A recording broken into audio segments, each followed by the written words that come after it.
Today, we are focusing on a battlefield that, well, most of us carry around in our pockets, the smartphone. Exactly. And the core narrative here isn't about traditional hacking. It's about this really emotional and, frankly, profitable blend of technical exploitation and pure human psychological manipulation. We are looking at this insidious evolution in financial crime.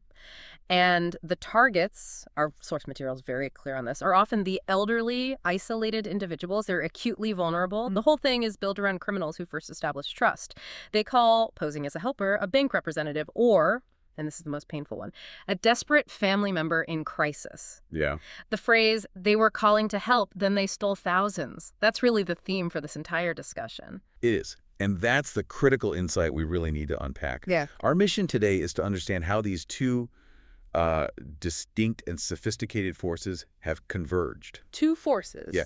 On one side, you have industrialized cybercrime. I'm talking about malware that's custom built, sold on underground forums, deployed at scale. Okay. And on the other side, you have AI-enhanced psychological manipulation or social engineering. When those two things meet on your phone, that's where they execute this highly effective form of fraud. Which often results in what the industry calls authorized push payment fraud, or APP fraud. Yes, APP fraud. Which is such a sterile, almost chilling term for something so devastating. It just means you were tricked into authorizing the payment yourself. Exactly. You push the button. And that takes away your ability to recover the funds. Precisely. Yeah. And if we look at the trajectory here, 2025 is already being characterized by analysts as the payoff year for these criminals. It's a payoff year. Yes. We're seeing a clear industrial scale shift away from these sort of disorganized one-off scams toward coordinated, well-structured attack frameworks. They're built for maximum efficiency and, enormous repeatable returns. And the scale is just accelerating, right? Especially in the Android ecosystem, which is just such a large and diverse target environment. The statistics from the second half of 2025, they confirm this dramatically. I mean, look at Android adware detections alone. We saw them nearly double, a massive 90% increase year over year. 90%. And it goes beyond just annoyance. Potentially unwanted programs or PUPs, their detection surged by roughly 75%. And then, if you look at the whole landscape, overall malware grew by about 20%. Yeah. The volume is just surging. It shows criminals are investing heavily in that initial infection stage. So, okay, the volume is up, but you mentioned a critical shift in the intent of the attackers. It's not just about making more noise, is it? No, and that's the most important transition for you to grasp. Attackers are moving away from what we used to call noisy annoyance apps, the ones that just blast your screen with pop-ups. Right. They're now focusing intensely on stealthy tools. The goal has matured from just annoying you to quietly harvesting your data, intercepting your sensitive messages like verification codes, or this is the most dangerous part, opening the door to a full account takeover. So the phone is now the central attack surface. It's universally recognized as such. It's the gateway to your banking apps, your identity, your communications, ultimately your money. Okay, let's unpack this. We need to understand the technical engine powering this fraud first. Let's get into part one. The industrialization of the mobile threat ecosystem. It really does sound like malware creators have gone from petty theft to organized crime. They absolutely have. I mean, that sheer scale of the increase we're seeing, that doubling of adware, the 75% surge in PUPs, it's a direct result of these industrial scale operations that prioritize just wide distribution. You mentioned adware almost doubling. Why should the average person worry about an annoying pop-up? I think most people see adware as just irritating, not really dangerous. And that's a common misconception, one that criminals absolutely rely on. Adware is a high-volume vector. Think of it as like digital pavement. They're laying it down to deliver the next, more dangerous payloads. So it's the entry point. It's the entry point. Take a family like Mobidash. It's an adware software development kit, an SDK, which is basically a prepackaged tool that criminals can just bolt on to otherwise regular benign-seeming applications. So a game I download or, I don't know, a flashlight app might quietly have this Mobidash SDK inside it? Exactly. And Mobidash is designed with malicious intent. It's programmed to delay flooding the user with pop-ups, sometimes for hours or even days. Why the delay? To bypass the initial security checks in the app stores. So you download it, it seems fine, and then 2 days later the problems start. And while adware is still a minority share of all Android threats, it's the growth that matters. Mobadash's monthly detection volume grew by over 100% in the last 6 months of 2025. Wow. This volume means that hundreds of thousands of devices are just being constantly exposed to secondary, far more dangerous payloads through these persistent delayed pop-ups. It's the infrastructure that primes the victims. Okay, so if adware is the traffic source, the digital pavement, Right. what are the high-impact destinations the criminals are routing people toward? The destinations are increasingly focused on high-impact fraud tools that leverage social and financial distress. We're seeing major increases in predatory finance apps, things like SpyLoan and Alberiac. Predatory finance apps? Yeah, these apps lure victims in with really sophisticated social engineering. And this is where AI is sometimes supporting the creation of hyper-specific, convincing marketing messages. They promise fast cash, minimal paperwork, low-interest loans. Which is incredibly tempting if you're in a financially precarious position. Of course. But the moment the app is installed, the predatory element just takes over. The app demands highly invasive permissions. Like what? Access to everything. It enables them to harvest your contacts, scrape all your messages, collect your device identifiers. This data is then used for harassment, for extortion, or for cross-platform identity abuse. So they can see everything. They can effectively monitor your real-time financial situation, your private conversations about debt, and they have access to your SMS notifications, all the ingredients they need to launch a personalized phishing attack later on. They steal your information to weaponize it against you emotionally. That's the perfect summary of the monetization strategy. And beyond those predatory apps, we're seeing the direct tools designed to steal the ultimate keys, your credentials and your one-time passcodes, your OTPs. The codes you get via text message. Exactly. Phishing-capable Android apps and dedicated OTP stealers. They've increased by tens of percentage points in 2025 compared to 2024, where they were just marginal. And this growth is strategic. Strategic in what sense? They operate with seasonal precision. We see these detection spikes timed precisely around major fraud seasons. Like the holidays. Exactly. The intense shopping periods after Black Friday or during tax season. The criminals aren't just reacting, they're deploying their most sophisticated tools when consumer activity and distraction are at their highest. It guarantees a larger pool of vulnerable targets. And all of this industrial-scale deployment of data theft and credential stealers, it feeds directly into the primary human-focused vector we're seeing surge. Phishing. Voice phishing. The growth in phishing is, I think, perhaps the most shocking data point in all the sources we reviewed. We are not talking about clicking links anymore. Okay. The data shows that the use of phone numbers as the sole payload in phishing emails increased by a staggering 449% in 2025 compared to the year before. 449%. Wait, so you're saying that email doesn't even have a link anymore, it just has a phone number? That's it, almost a 500% increase. Criminals have realized that getting a victim to call a number is far more lucrative than getting them to click a link. That's a fundamental shift. It is. During certain peaks in 2025, phone numbers represented over 10% of all observed phishing payloads. The transition is complete. You are now instructed to call a number, often presented as an urgent support line, and that's where the human, or AI, manipulation begins. But how are they actually making this connection? What technical weapon grants them this remote control capability that lets them interact with the banking app while the victim is on the phone? We have to talk about the deeply invasive permissions that enable all of this. Modern banking trojans, like Android BankBot YNRK and the very prolific Hook version 3, they have a single overarching technical weapon. Really? The abuse of the accessibility service. The accessibility service, which is designed to help users with visual or physical impairments, that's now the front line of mobile financial crime. It is the ultimate paradox. The accessibility service is designed to grant elevated privileges, so a screen reader or a specialized input device can interact with the user interface. For people who need it. For people who need it. But malware developers have completely hijacked this feature. The Trojan tricks the user, usually by displaying a very convincing pop-up, claiming the app needs verification or extra permissions for security, into enabling accessibility services. And once that switch is flipped, what power does the malware actually gain? The power is absolute. Think of it as handing over the device's main steering wheel, the throttle, and the brakes, all at once. Wow. Once enabled, the malware gets elevated privileges to automatically interact with the device UI, can bypass restrictions, tap buttons, fill in fields, execute remote gesture commands. It can perform entire transactions without you physically touching the screen. It doesn't just watch, it acts. So it really is a digital puppet master. Does the victim have any visual clue that this is happening, or is the control completely hidden? The goal of the highest impact malware is total stealth.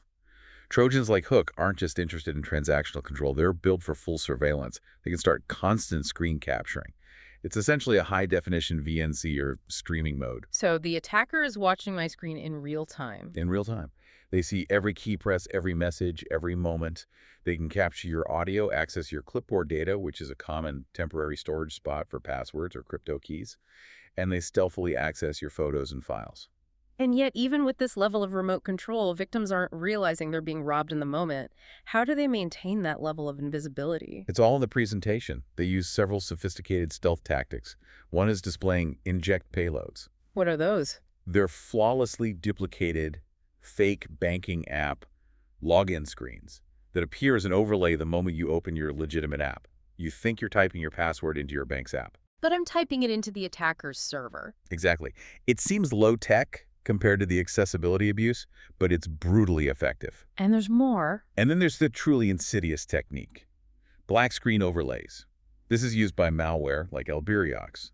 When the attacker is ready to execute a fraudulent transaction, say transferring $10,000 from your checking account, they display a black overlay screen. So my phone just looks like it's off or frozen. Right. You might think the app is frozen or updating or just experiencing a temporary glitch.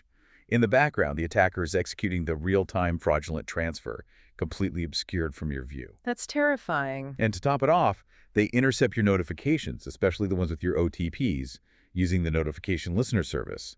They can manipulate them or just dismiss them entirely so you never even see the alert or the verification code from your bank. The victim is literally blind to the theft occurring while they are on the phone, likely being guided by the scammer. That is an almost airtight system of digital deceit. It makes defense incredibly difficult. This malware is also designed for extreme persistence. They prioritize defensive agent by masquerading as legitimate, pre-installed apps. So they'll call themselves Google Chrome or something. Exactly. Google Chrome, Google News.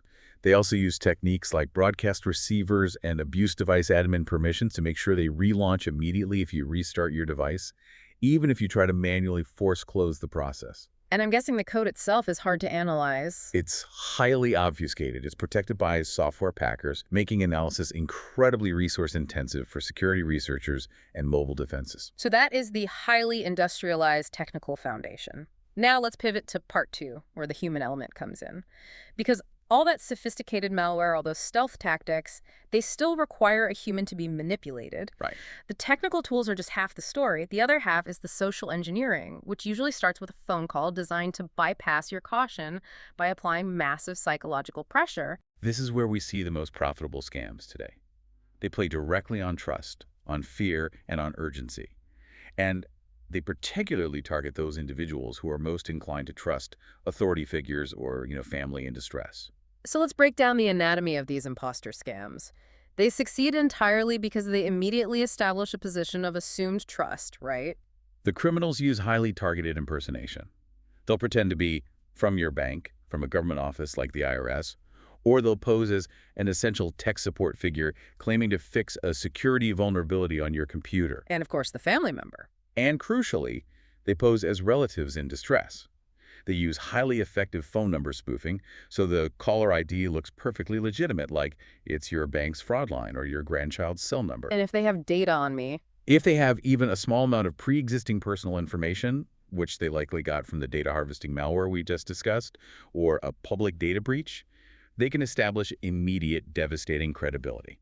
And this psychological pressure is escalating fast because of generative AI. This is the new terrifying frontier. We are seeing a marked rise in deepfake voice scams.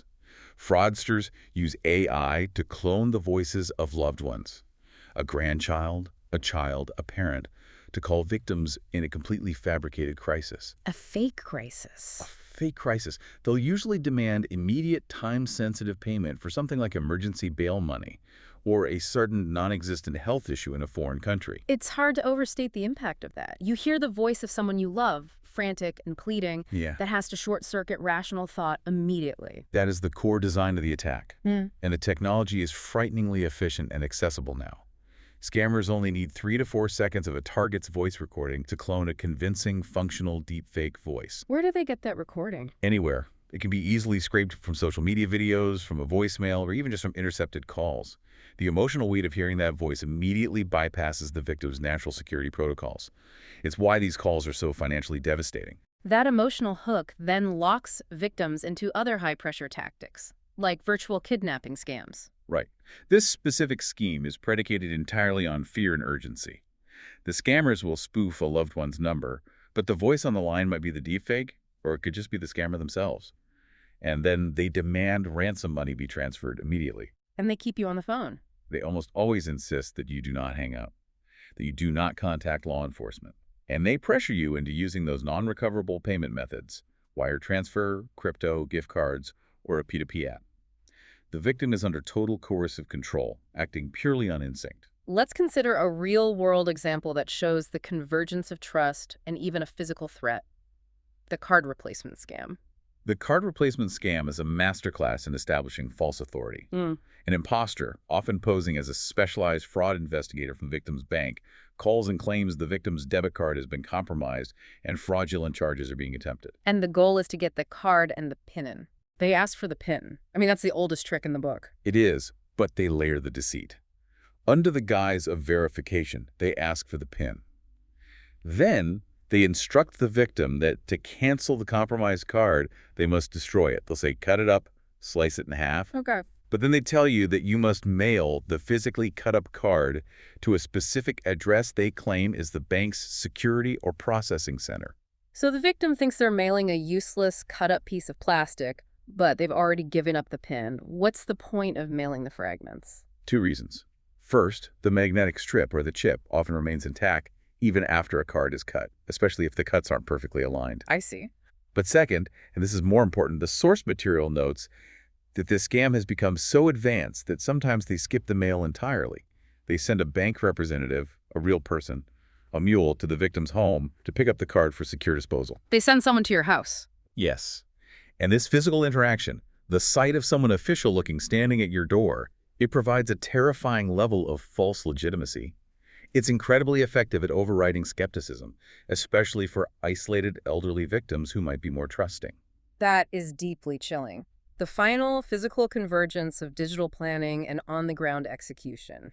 Now, we established that Vishing is exploding. Why is the phone call versus an email such an effective engine for this fraud? Vishing works because the human brain perceives a voice transmission as inherently more authentic, more immediate, and more trustworthy than a text or an email. It feels more real. It feels more real. It's also perceived as less scrutinized and regulated. When a voice is talking to you, you're generally less guarded than when you're clicking on a strange link. The environment is it's high pressure. And you noted earlier that huge surge, that 449% increase in phone numbers as the sole payload, peaking at over 10% during some weeks. That indicates a highly profitable conversion rate. It does. And the tactic is brilliantly designed for self-selection. The people who call the number in the phishing email are, by definition, already engaged. They've taken the bait. They've taken the bait. They're curious, they're dutiful, they're concerned about the potential fraudulent charge, or they're just interested in the promised refund. They have already committed time and trust, which makes them far more susceptible to the manipulation that follows. Did the researchers analyze the calls themselves? I mean, who is answering the phone when the victims call back? Yes, the source material included some fascinating research into these call center operations. When researchers rang the scam numbers, they found that while the majority, 77.3%, used an AI voice. Okay, that's a lot. It is, but almost a quarter, 22.7%, used a human operator. The human touch is still highly prized for the speed and nuance you need in quick, high-stakes manipulation, especially when the script needs to be adapted to a panicking victim on the fly. And what's the primary goal of these conversations? What are they asking the victim to do? The motivation is overwhelmingly financial. That was cited in nearly 69% of the observed cases. But the requests are varied. They're after fraudulent refunds in about 25% of cases, direct financial transfers in 14%, or, critically, changing your bank details in about 29% of cases. And to get this, they use pressure tactics. Intense, pressured tactics, all designed to eliminate any time you might have for verification. Can you give me an example of that pressure? They fabricate extreme urgency. We analyzed transcripts where scammers claimed they were working against these artificial deadlines, like claiming the victim would miss a payroll cutoff if they didn't act immediately, or that a pending mortgage payment was due within minutes. This manufactured crisis forces immediate action. So you can't hang up. It prevents you from hanging up, from calling your real bank, or from talking to a family member. And this psychological pressure, the AI cloned voices, the urgent financial crises, this is why the defense industry is now adapting its technical defenses to recognize the social context. That's right. The industry has made a crucial link. The active phone call is now recognized as the key signal of a guided phishing scam. Therefore, technical solutions are being deployed to monitor for this exact correlation. And that takes us to the technologies that monitor for call before app use or call during app use scenarios. Correct. Technologies like runtime application self-protection or RASP solutions, they're now configured to monitor the system's status. If your banking app detects that you're on an active, suspicious call or any external call, often while you're simultaneously trying to make a high-risk financial transaction. That's the red flag. That is the clearest, most objective signal of coercion available. That is the moment they can intervene. Which brings us directly to part 3, the money drain. Once that psychological spell is cast and the victim is in a state of crisis, the next step is moving the money. And it's often through payment rails that offer zero protection. This is where the loss becomes authorized and almost certainly guaranteed. This is the core tragedy of authorized push payment fraud, or ATP fraud. The definition is simple but devastating. A customer is tricked, whether by impersonation, coercion, or deceit, into willingly sending money directly to a scammer. Through a bank transfer or a digital payment app? Right. And because you, the victim, initiate and authorize the final push of funds, liability often rests with you, which makes recovery incredibly difficult. So the criminals aren't necessarily draining the account with the malware, they're guiding the victim to empty their own account into the scammer's account. Precisely. They have your phone controlled via malware, and they are controlling your mind via phishing. The next critical step is choosing a payment method that guarantees the money is gone instantly and irreversibly. What are these high-risk, irreversible payments that the criminals always demand? They exclusively target payment methods that offer absolutely zero purchase protection. They will steer victims toward cash, checks, cryptocurrency, gift cards, wire transfers, and critically in the US, peer-to-peer payment apps like Zelle. So the apps you use to pay your friends. Exactly.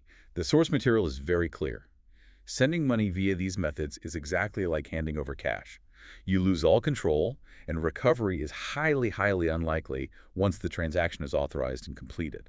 And the payment app refund scam is a perfect illustration of how they chain the fake technical alert with this irreversible payment demand. It's devastatingly effective because it uses your own financial anxiety against you. The scheme starts with a text or an email about a fake large charge, say, a $500 antivirus software subscription you never ordered. Okay, so I panic. You reply in confusion or panic, and a bank representative immediately calls you back, using all those phishing tactics to establish trust.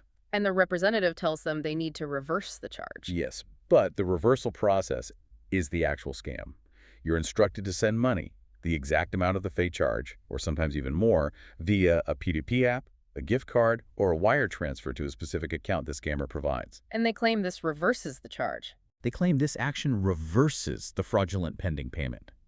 In reality, you are simply sending your own money to the fraudster. Because P2P and wire transfers are immediate and often designed for payments between trusted parties, they offer no consumer protection.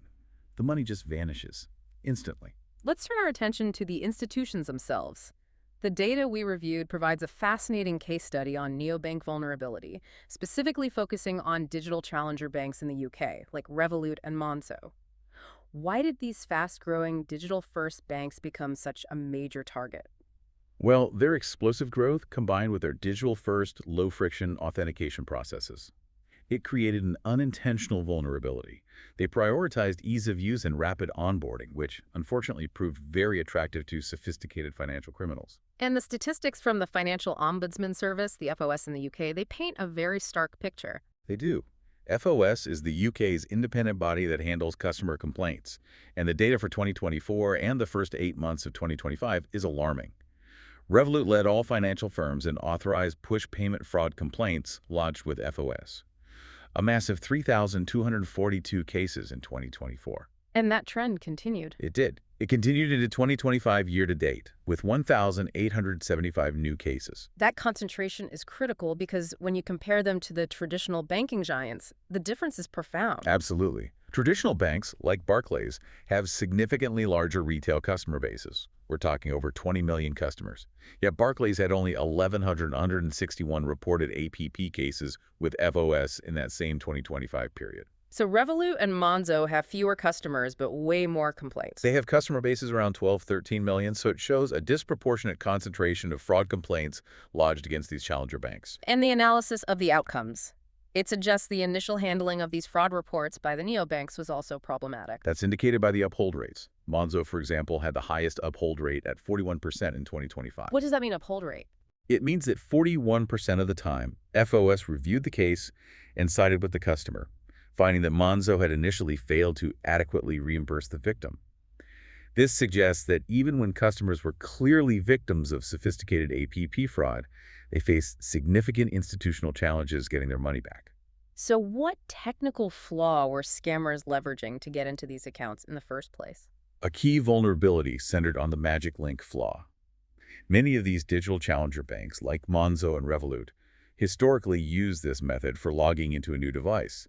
Instead of a password, they send you a single-use verification link via SMS or email. Which seems convenient. It's convenient, but phishing campaigns were explicitly designed to target and capture this magic link.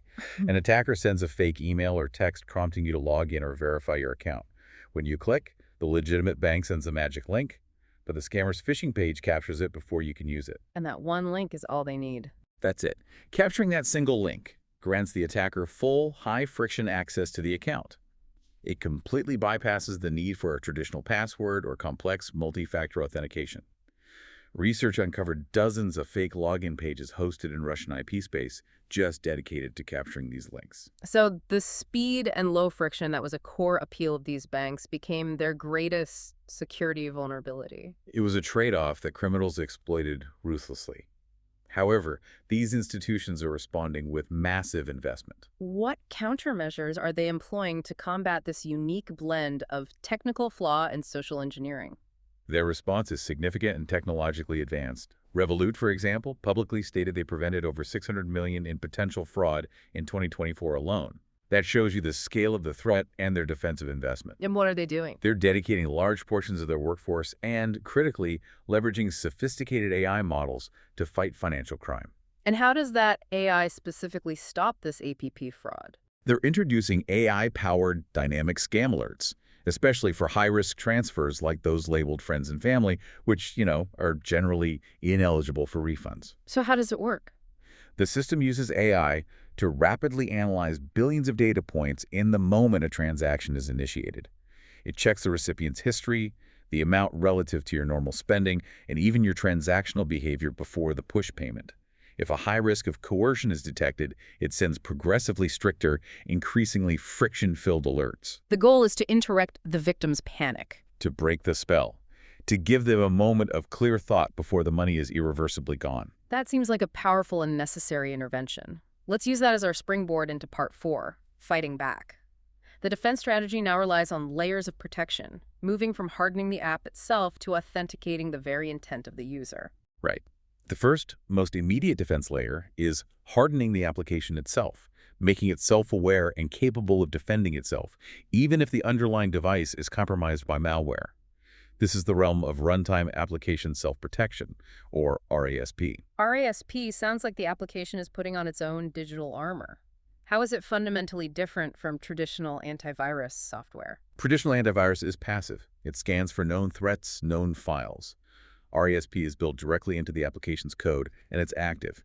It allows the app to self-monitor and block suspicious behavior in real time, focusing specifically on the actions that banking malware relies on. It's looking for behavior, not just files. What are the specific behaviors that RASP flags? It focuses on the known points of exploitation.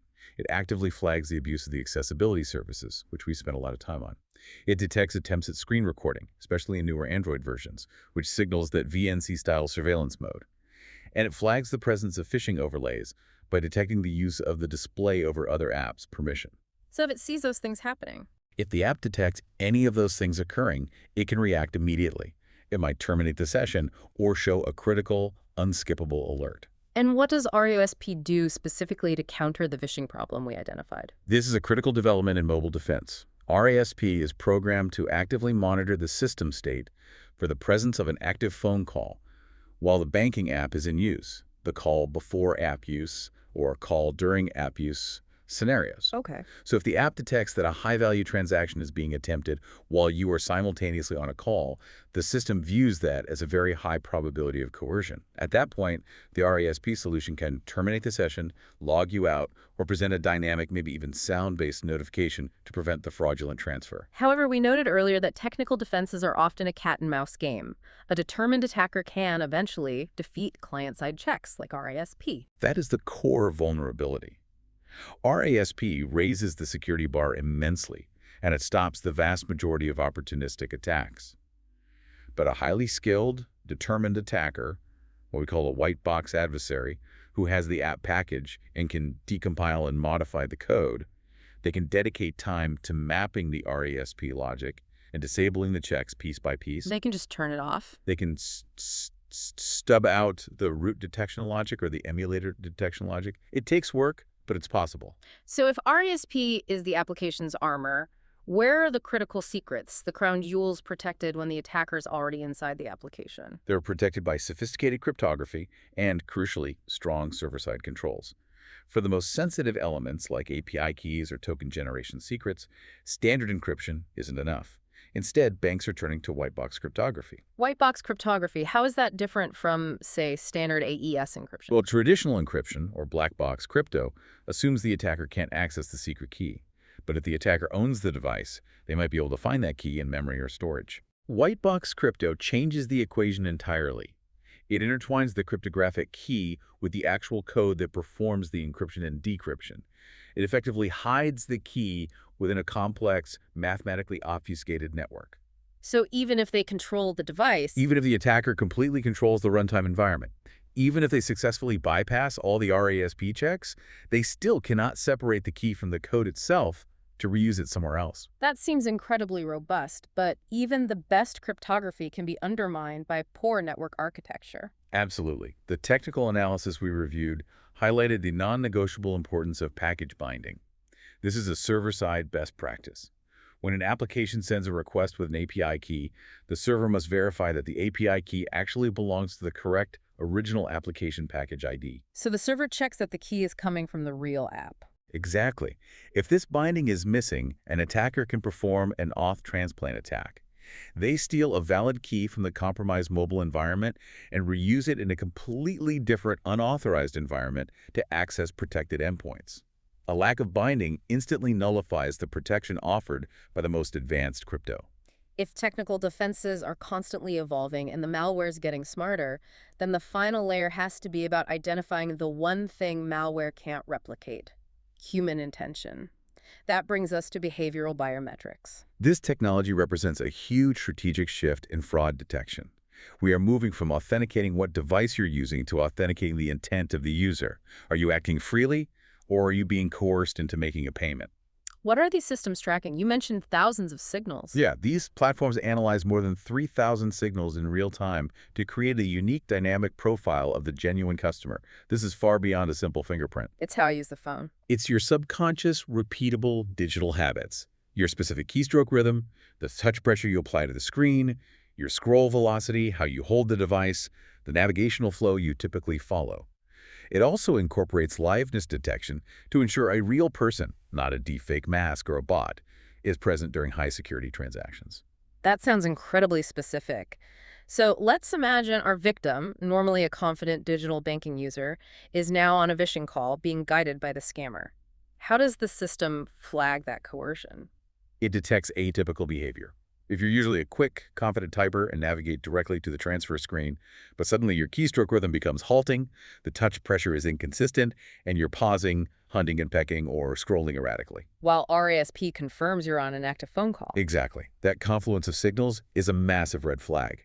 The system authenticates that it is the genuine customer, but crucially, it detects that they're acting under duress. It provides the human context and intent that traditional passwords and static authentication simply cannot. And this allows for real-time intervention to stop the scam right before the push payment. Precisely. By correlating the abnormal device navigation with the RASP signal of an active phone call, the system can identify a guided phishing scam in progress.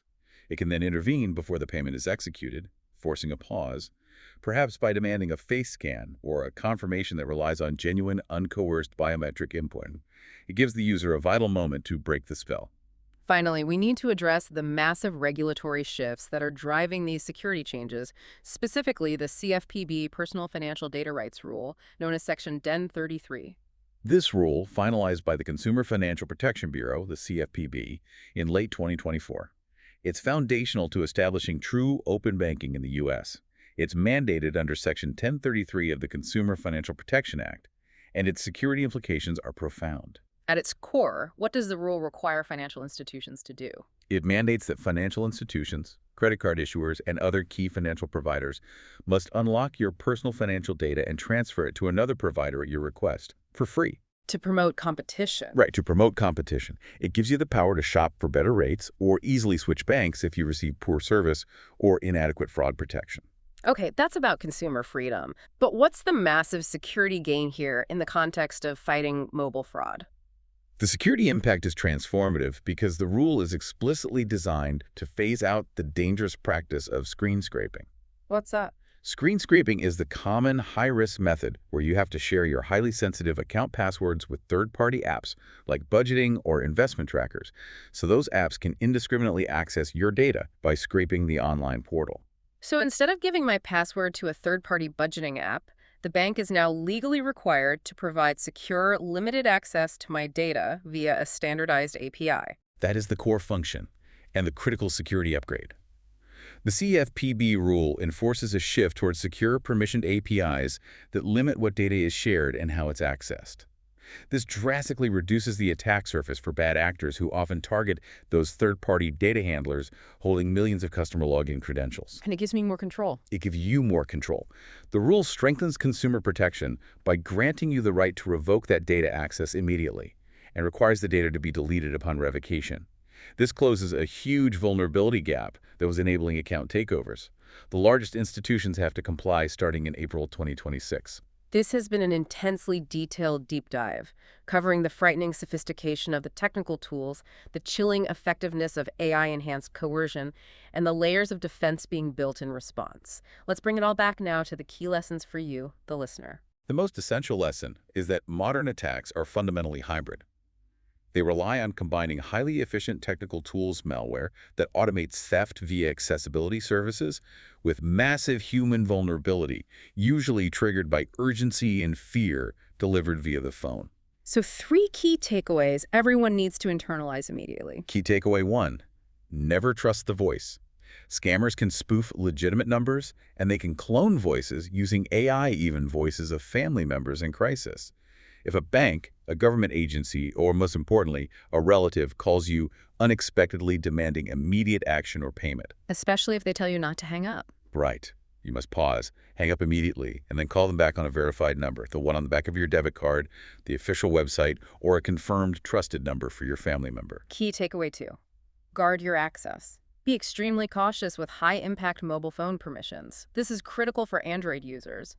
Never grant permissions like SMS access, notification access, accessibility, or display over other apps unless you are 100% certain of the application's legitimacy. And never share your screen or grant remote access to someone claiming to be from your bank or tech support.